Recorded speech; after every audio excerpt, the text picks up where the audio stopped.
connections. I think this is a whole nother meditation in limud, but I'm just giving you ideas and for our own healing. Something to think about, go more deeply into if you're having any difficulties in these levels. Malchut is the digestive system, and Shiflut is the inner work. It's the idea of loneliness, not loneliness, lowliness. Sorry, lowliness. Lowliness, feeling like, like King David said, "Huma, I'm just a worm."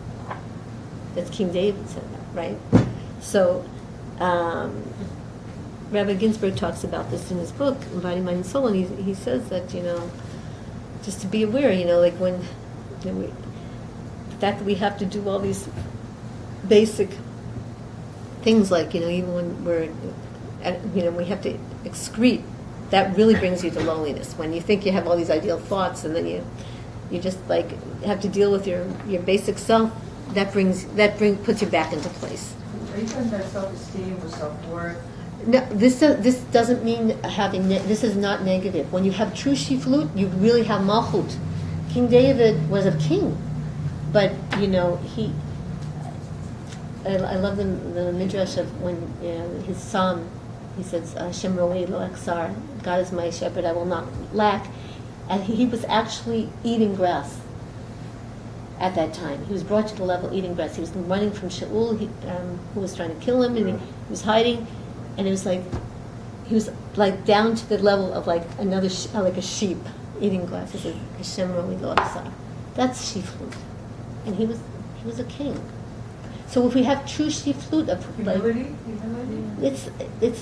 it's hard to really anava is humility. See, a lot of these Hebrew words are so rich; it's hard to really, really translate it. We have to kind of work with the concepts more. Definitely brings one to humility, but it's a healthy humility. All of these is for health. Depression is not kosher. Something we have to work with to change to shiflut. When we're healthy, instead of depression, we have shiflut. It's a self-acceptance. Depression, you're not really accepting yourself. The shiflut is like, you can even maybe get to the point of laughing yourself. Seeing yourself, because the word shafel is love. Mm-hmm. So if we see where we really are relative to the rest of creation, then we know exactly who we are. Right. Just, I mean, right now we're staying on the 42nd floor, and I'm looking down. You look down, and, you see everybody's so little, and, like, that's who I am when I'm on the street. It brings you to shiflut, It's like perspective, putting things back in perspective. Exactly. So Rabbi Ginsburg says something interesting about the connection between this and the digestive system. It's that we each are here doing big tikkun, rectification of eating, and each one of us has to elevate the sparks. Again, this is a whole other topic about why this, Shvirat HaKelim, the breaking the vessels of the world before our world was created, our world of tikkun, of rectification, in the previous world of Tohu, where there's Shvirat HaKelim, and there's sparks of godliness in everything, every one of us, and everything. And when as we shift our consciousness to Atzmut and open up Mashiach consciousness, we will see the sparks of godliness in the table. Everything will be revealed, So back to digestive system, okay? So each one of us has to elevate the sparks in the physical food that we eat, so that these sparks of, Elokut is our nutrition that's going to give our soul the power to serve Hashem in the way whatever role we're in. So in order to raise the spark, we have to go to a very low level. We have to allow ourselves to go down, to eat, our chicken, or to eat a plant. If we're, to raise that spark, we have to go below it. It's an amazing idea. So this is good for our digestive system. If we humble ourselves to the whole chain of what we're doing, we're not above this food. We almost like have to go below it in order to lift it up. It's like a lot of ideas here. Okay, so this is just in brief what we can bring on a practical level into these teachings. I'm sorry, I lost what you said about skin. Okay, the skin is the biological system connected with the spirit of your soul. Okay, and by working on the attribute of truth and truth in our relations, being truthful in our relationships. There's a lot to say about all of this. And in my first book, 12 Dimensions of Israel, I parallel the different parts of the body to the months and the tribes and the sphirot. So there's more and more we can add to this paradigm. Again, the paradigm of this reality of healing, which is the world we live in, and we deal with definitions and time and space, and God willing, it's this connection of the higher worlds with the Mamut Sa. We are the mediators, that we will, what we're experiencing now in this world of Malchut, in the lowest world, there's this disconnection that we want to open up and make the flow come through, right, from the higher worlds to the lower worlds.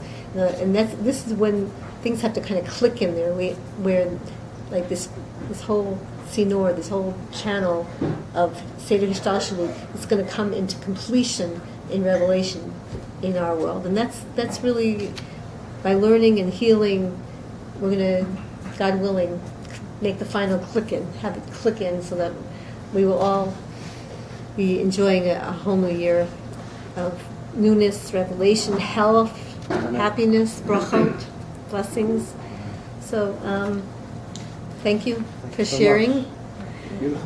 And it's a taste of a lot more things to think about and learn about. There's a lot we can fill in and a lot we can apply, God willing, to our lives. So I don't know if I can answer any of your questions, but I'll try if there are any.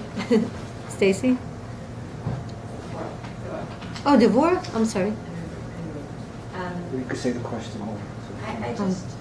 I want to know about Das. You know, there are so many people with taking pills for anxiety and depression, and how do we deal with problems in Das? Mm-hmm. What would be, I mean, you said embrace the paradoxes of life. Sometimes it's about being hard on yourself and not accepting yourself. Sometimes it's about very difficult circumstances that you can't change. But for various reasons, we have a plethora of anxiety disorders in our society right now. So what would you recommend? What does Rabbi Ginsburg? Well, I think the question is like, what do you the whole idea of Das, all the anxiety disorders that our populations are dealing with. Basically, it sounds very simple, but this whole tikkun of ani, like, really, that's a basic thing. It's very important. It sounds simple, but it's not. But if you can really shift a person's self-perception and go through all of the spherotic kohot of their nefesh one by one. Listen, for very severe cases, where people need medication, they have to lamshik. They have to continue with that. This is a healing for someone who is basically balanced, and it can help. It can help people. The work I've done, I've helped people with more severe problems, but I would never let them, just rely on me. But someone who's, basically got it pretty much grounded and together and wants to grow spiritually and become more and more healthy. This whole tikkun ani, rectification of my self-perception, and that's what Hasidut does. So the more the person can learn, the learning is the placebo, the ultimate placebo of learning these teachings. And these teachings, dafka, and the Hebrew words that are channeling the light in the specific way, there's specific keys for opening up these upper worlds to allow them to flow down to our worlds. So it's not stum. It's like we have to kind of crack our heads a bit with the Hebrew and the terminology, and and when we do that, we break through the intellect and we allow the light to come down and enter in and heal us. But we can't compromise these terms. We can't compromise the teachings. We can't try to translate them into little catch terms.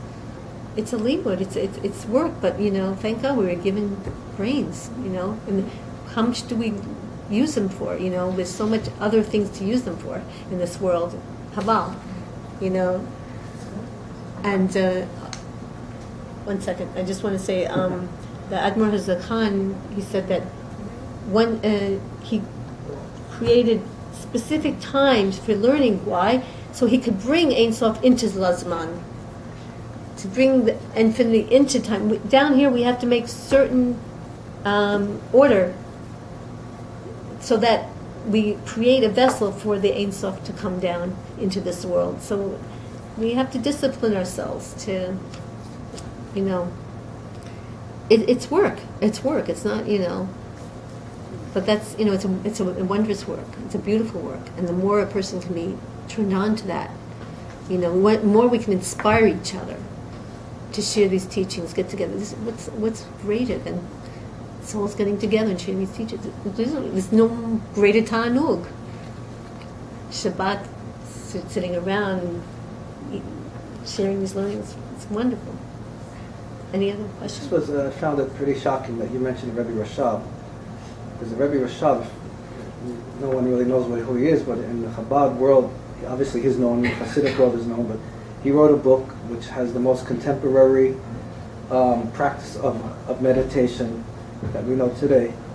And in Chabad, nobody teaches it. Which book is that? The Rebbe Rashab's book on meditation. I forgot how they call it. Special book they call. It's translated? Yeah, translated into English, but it's okay. It's not that great because it's hard to take these concepts like she's saying and put them into words. They're more oral. Well, I've learned all this. So I can show it to you which one it is. What's very interesting is that we're a small group of guys that are trying to find out more about meditation. People are saying, just daven, just go to shul, just keep Shabbos, go learn. We want to go to the next level, and no one's teaching us. Nobody. What is the title? Nobody. What is the title of Yeah. this book? I'll have to find out for you. But what's interesting, it's an interesting title, but what's interesting is that when you mentioned it, because we have a small group of guys that are trying to know more about this. And so it's shocking that you mentioned it. The other thing I'd like to say is that in all the years I've been from, since 1976, every year during Tisha B'Av, they always tell us the generation that didn't, and the generation that the temple is not built, It's after, it is like you destroyed it. Yeah. So they make us feel horrible and depressed, and you hate Jews, and Jews hate each other, and you're putting people down, you make us feel horrible, right? I've been from since 1976. I heard this every year, non-stop depression. That's Since pretty depressing. Jews hate each other, and you're the cause of it, it's not done, right? This year, I saw something I never saw before in What's the that? Talmud. A person who has reached the level of Das, it is as if the temple was built in his time. Wow. Mind-blowing. Brachas, page 33, Amud Aleph. Wow. Mind-blowing, right? So I have to go 35 years till I see this one thing. I'm angry like hell. No. If I ever hear anybody It comes in say, its right time. I understand, Yeah, right. but if I ever hear another rabbi say publicly, this horrible thing that we destroyed the temple, I'm going to give him one of these zets. Right, you But have an answer. what is Das? Das, like you said, is bringing two opposites together and understanding stuff to the best of our ability. I know the joke, we're not orthodox, we're paradox. Never heard that one. I'm having a great time. Thank you so much. Yeah, thank you. Thank you so much. It was really wonderful. Everybody's energy was so supportive and receiving. And it's great. Any other questions? Do you have a question? Yeah, I agree with you. AB, email me and I'll send Yeah, I it. do different kinds of healing. AB. And I find that working through my intellect is a lot harder than working energetically. And I get stuck up here. And one of the things that I do is I recognize certain energies and consciousness showing up in my life based on what's showing up in my life. And sometimes I ask Hashem to give me an understanding of it, or what the source is. Sometimes I don't want to know, I just want to get rid of it. And I just say, I release this to you for healing and transformation. And I can feel the energy coming in.